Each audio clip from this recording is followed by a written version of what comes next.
ചെമ്പകപ്പൂ മുട്ടിനുള്ളിൽ വസന്തം വന്നു കനവിനീളം കൊമ്പിൽ ചന്ദനക്കിളിയടക്കം ചൊല്ലി ചെമ്പകപ്പൂ മുട്ടിനുള്ളിൽ വസന്തം വന്നു കനവിനീളം കൊമ്പിൽ ചന്ദനക്കിളിയടക്കം ചൊല്ലി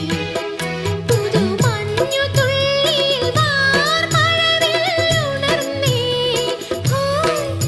ഇന്നു കരളിൽ അഴകിന്റെ മധുരമൊഴുകിയ മോഹാലസ്യം ഒരു സ്നേഹാലസ്യം